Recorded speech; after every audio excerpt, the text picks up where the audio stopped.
रोज हरि का गुणगान करना चालू कर दीजिए। आप कितने बड़े पापी हैं, पाप भरा हुआ है, वो भी धीरे धीरे समाप्त हो जाएगा, क्योंकि भगवान के नाम में वो सामर्थ्य है प्यारे। 4 नियम समझ रहे हैं? जितासनो जित श्वासो जित संगो जितेंद्रिय। चौथा नंबर पर आएंगे, जितेंद्रिय बनने का प्रयास कर। जितेंद्रिय का मतलब इंद्रियों को जीतने का प्रयास करिए, इंद्रियों को अपने वश में रखिए। पूज्य गुरुदेव बताते हैं, देखना इंद्रियों के न घोड़े बढ़े, इनमें हरदम ये संयम के कोड़े पड़े, अपनी मुक्ति का मार्ग बनाते चलो, कृष्ण गोविंद गोपाल गाते चलो। अपने जो रथ है जीवन के, उसे सुमार्ग में चलाना पड़ेगा। ये आपके ऊपर निर्भर करता है। और जब तक इंद्रियां आपके वश में नहीं होगी प्यारे, आपकी रथ सुमार्ग पर चलने वाला नहीं है। और सुनिए, ये चारों नियम यदि जीवन में अपना लिए तो आपका मन धीरे धीरे वश में होगा। और उसी मन से फिर क्या करें? देखिए, मन यदि एकाग्र हो गया तो मन को एकाग्र करके यदि भगवान के चरणों में लगा देंगे तो भगवान भी आपको कभी छोड़ करके जाने वाले नहीं हैं। मेरे परमात्मा तो कहते हैं, मुझे सुंदर मन ही चाहिए। निर्मल मन जन सो मोहि पावा, अमोहि कपट छल छिद्र न भावा। भगवान कहते हैं, कपट बेईमानी वाले मुझे अच्छे नहीं लगते, मुझे तो केवल निर्मल मन वाले ही अच्छे लगते हैं। और मेरे प्रभु को कुछ नहीं चाहिए, केवल आपका निर्मल मन चाहिए। और ये निर्मल मन बनाने की तैयारी बता रहे हैं भागवत कथा। ये चारों चीज को यदि जीवन में कोई अपना लेगा मेरे प्यारे, तो धीरे धीरे आपका मन निर्मल हो जाएगा। और उसी निर्मल को से फिर भगवान का भजन करिए। सुखदेव स्वामी कहते हैं, परीक्षित, जीवन को यदि जीना चाहते हैं ना, तो एक काम और करिए। ये चारों नियम को अपनाने के बाद में जिस समय सुबह उठने का समय हो रहा है, जल्दी उठने का प्रयास करना। राजन बोले, कब उठना चाहिए महाराज इंसान को? बोले, शास्त्रों की अनुमति के अनुसार तो ब्रह्म मुहूर्त में मनुष्य को जगना चाहिए। ब्रह्म मुहूर्त समझते हैं? 4:30 बजे सुबह सुबह जगे। और केवल जगने से ही काम नहीं चलेगा। जिस समय आप जग रहे हैं, बिस्तर को त्यागने जा रहे हैं, तो सबसे पहले जब नेत्र खोले ना, तो महाराज अपने हथेलियों का दर्शन अवश्य करिए। ऐसे दोनों हाथों का दर्शन करिए। और अगर याद हो तो मंत्र का उच्चारण करिए। कराग्रे बसते लक्ष्मी, कर मध्य च सरस्वती, कर मूले स्थितो ब्रह्मा, प्रभाते कर दर्शन।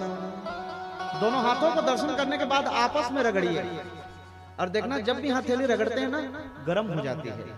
क्यों? शरीर की सारी एनर्जी यहां पर आती है। और शास्त्रों में तो वर्णित है, ये दोनों हाथों को प्रातः प्रातः रगड़ के ऐसे मंत्र के साथ में जब नेत्रों पर ऐसे लगाते हैं तो नेत्र की ज्योति बढ़ जाती है। और बचपन से कोई ये कार्य आरंभ कर ले, मैं दावे के साथ कह सकता हूं कि उसको जीवन में चश्मा नहीं लगेगा।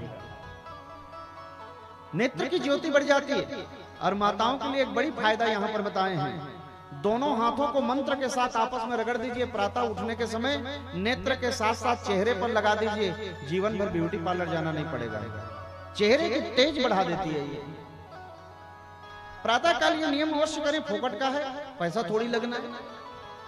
और प्रातः काल कर को दर्शन करने के बाद माता पृथ्वी को प्रणाम करें। और सबसे पहले जाकर के स्नान करें। स्नान की भी विधि, ब्रह्म मुहूर्त में उठ करके जो स्नान करता है ऋषि स्नान, ब्रह्म मुहूर्त के बाद 5:30 बजे के भीतर भीतर जो स्नान कर लेता है वो मनुष्य स्नान होता है।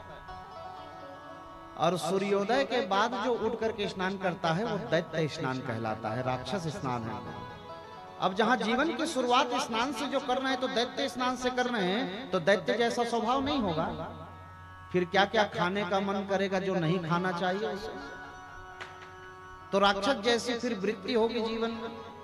प्रातः काल जल्दी उठें, स्नान करें और स्नान करने के बाद में सीधा मंदिर चले जाएं। हर घर में एक भगवान की मंदिर होती है जहां लाला बैठते हैं। सबसे स्नान करने के बाद सीधा वहीं जाएं। अगर आपके पास में पूजा करने का समय नहीं है मत करिए। हाँ मैं कह रहा हूं, जा करके वहां मेरी माँ भगवान के समक्ष बैठ जाइए और नेत्रों को खोल करके 2 मिनट केवल प्रभु की मूरत को निहारिए। करके देखिएगा ये कार्य, केवल निहारिए उसे। निहारते निहारते एक दिन ऐसा समय आएगा उसको देखे बिना आपको चैन नहीं आएगा।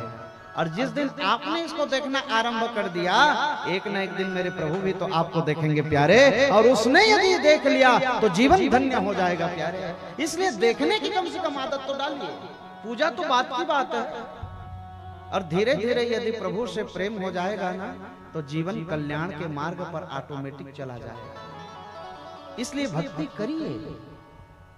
कई लोग कहते हैं गुरुजी लेकिन भक्ति तो होती नहीं। बोले होती तो किसी से नहीं है, करना पड़ता है जबरदस्ती, मन को मोड़ना पड़ता है जबरदस्ती, तभी जीवन में भक्ति आरंभ होती है। जब तक जपोगे नहीं, भगवान से प्रेम नहीं होगा, कल्याण होने वाला नहीं है। मन लगता नहीं है मेरी मां, लगाना पड़ता है। कैसे? जैसे मेरी जितनी माताएं बैठी हैं, सीधी सी बात है, आप लोग जब अपने पिता के घर से जिस दिन विदा होकर के आए होंगे ससुराल, ठीक है, तो जब ब्याह करके आप अपने ससुराल पहुंची तो तुरंत मन लग गया आपका यहाँ? बताइए जरा, कैसे अटपटा सा लगता है जब नए घर में आते हैं। मन उतना लगता नहीं है, लेकिन मन ने एक दिन क्या कहा जानते हैं? ये जो एक चिटकी माथे पर सिंदूर डाले हैं ना, मन से आवाज आई कि नहीं नहीं ये मेरे पति हैं। कब माना? जब सिंदूर डल रही थी उस समय माना मन ने। मन कह रहा है कि ये मेरे पति हैं। उसी तरह से प्यारे आपका मन ये कहने लग जाए कि ये मेरे परमेश्वर हैं, ये मेरे परमात्मा हैं। जिस दिन आपके मन ने मान लिया, फिर इसके बगैर रह नहीं सकेंगे आप। इसके बगैर रहना मुश्किल हो जाएगा। इसलिए प्यारे आदत डालिए, और इसकी संगति यदि हो गई दुनिया की संगति को छोड़ करके, तो निश्चित रूप से स्वर्ग का दरवाजा आपके लिए खुला है। ये मनुष्य जीवन प्राप्त करना ये सार्थक हो जाएगा आपके लिए।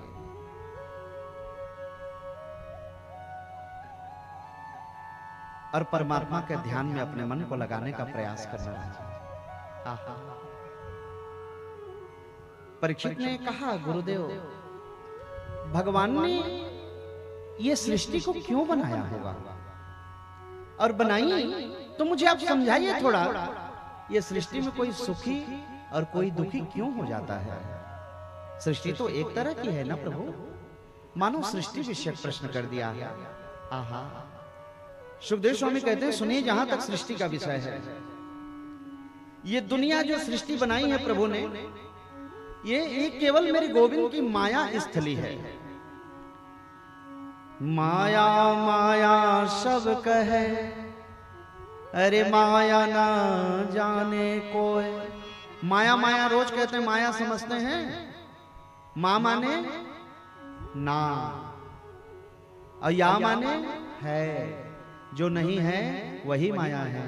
ये संसार जैसा दिख रहा है ना मेरे प्यारे, वैसा है नहीं, वैसा नहीं है, ये बिल्कुल अलग है। कैसे समझेंगे इसे? मेरे परमात्मा कन्हैया 6 वर्ष के थे। सुनिए बड़े प्यार से, जब ये 6 वर्ष के थे, इनका एक परम सखा है श्रीदाम। एक दिन आए, कहते हैं मित्र, हाँ श्रीदाम, ये दुनिया माया माया माया माया कहती है, ये कैसी होती है? गोरी है, काली है, नीली है, पीली है, कैसी दिखती है रे? कन्हैया कहते हैं, माया देखनी है तुमको? हाँ भैया माया देखनी है मुझे। भगवान ने कहा, देखो मित्र, माया और मेरी दूरी 10 फीट की रहती है। जहां माया रहती है वहां मैं नहीं रहता, और जहां मैं रह जाता हूं माया नहीं आती। ये यथार्थ बात है। भगवान ने कहा, तो जब दूरी 10 फीट की है तो मैं तुझे दर्शन कैसे कराऊं? जिद करने लगे, प्रभु मुझे दर्शन करनी है। भगवान ने कहा, कराएंगे, लेकिन अभी ना, देखो चलो स्नान करने का समय हो गया है, समय में स्नान करना चाहिए। आहा, यमुना जी में लेकर के गए हैं। कहते मित्र, कितनी सुंदर जल है, डुबकी तो लगाओ। जैसे ही कन्हैया के मित्र श्रीराम ने डुबकी लगाई, पहले डुबकी लगाई, जल के भीतर गए, मेरे गोविंद की माया आरंभ हो गई। ऐसा लगा जल के भीतर की मानो बाढ़ आ गई है बहुत बड़ी यमुना के भीतर, और उस बाढ़ के बेग में बहे जा रहे हैं। आवाज लगा रहे हैं, लाला बचाओ, लाला बचाओ, लाला बचाओ, कोई बचाने वाला नहीं। बहते बहते बहते दूसरे देश में पहुंच गए। आहा, एक बट वृक्ष, विशाल बट वृक्ष की जड़ फैली हुई है, उसी जड़ को पकड़ करके ऊपर की ओर आए हैं। और जैसे श्री राम ऊपर चढ़े ना, एक हाथी ने आकर के माला पहना दी। 4 सैनिक पीछे खड़े हैं। महाराज की जय हो, महाराज की जय।